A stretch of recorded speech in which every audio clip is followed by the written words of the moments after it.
وبه قال حدثني الحسن بن عمر بن شقيق قال حدثنا معتمر قال أبي حام قال وحدثنا أبو عثمان عن سلمان الفارسي رضي الله تعالى عنه وعنهم أنه تداوله بذات عشر 10-এর অধিক মানে 13 জন মানুষের সে স্বেচ্ছায় গোলাম হয়েছে দ্বীনি হক পাওয়ার জন্য।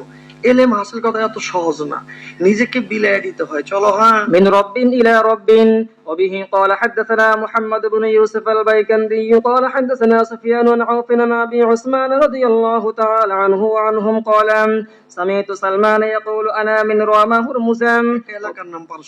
وبه قال حدثني الحسن بن مدرك قال حدثنا يحيى بن حماد قال أخبرنا أبو عوانة عن عاصم الأحول عن أبي عثمان عن سلمان رضي الله تعالى عنه وعنهم قال فترة بين عيسى محمد صلى الله عليه وسلم 600 سنة. আলহামদুলিল্লাহ আলহামদুলিল্লাহ আলহামদুলিল্লাহ। আল্লাহ পাকের বিশেষ রহমতে অনেক চড়াই উতরার পরে আমরা আলহামদুলিল্লাহ কিতাব শেষ করতে পারছি। এই জন্য সকল প্রশংসার সকল কৃতজ্ঞতা মহান আল্লাহ রাব্বুল ইজ্জাতের এবং আল্লাহ রাসূল সাল্লাল্লাহু আলাইহি ওয়াসাল্লামের।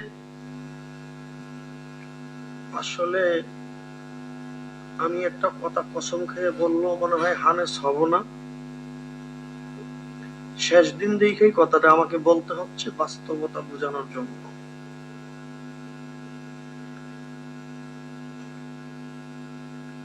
আমার দিলে কখনো এই চিন্তা আসছে আলহামদুলিল্লাহ যে আমি কোন ছাত্র থেকে ভালো, আলহামদুলিল্লাহ এমন চিন্তা কখনো আসে নাই।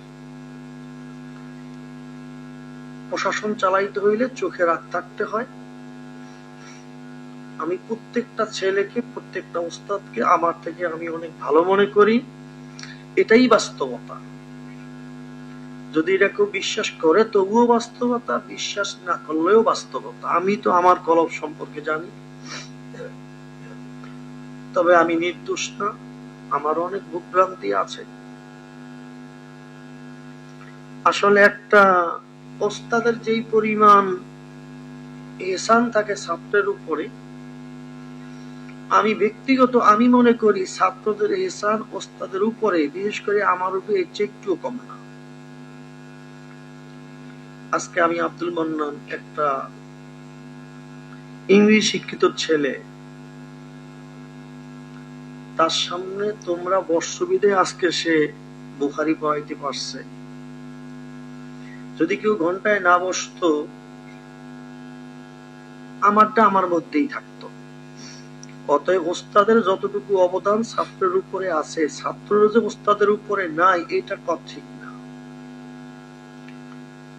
এই জন্য আমি তোমাদের কাছে কৃতজ্ঞ। এই কৃতজ্ঞতা স্বরূপ 10 বছর 12 বছর যতদিন যারা এখানে লেখাপড়া করছো, যদি এর মধ্যে তোমাদের কোনো ভুল ভ্রান্তি হয়ে থাকে আমি তোমাদেরকে ক্ষমা করে দিলাম। এটা হইলো আমার পক্ষ থেকে, তোমরা আমাকে ইহসান করছো এই জন্য তোমাদেরকে দেয়া। আসলে যখন সময় চলে যাবে তখন বুঝে আসবে বাস্তবতা। বাস্তবতা মানুষকে অনেক কিছু শিখায়।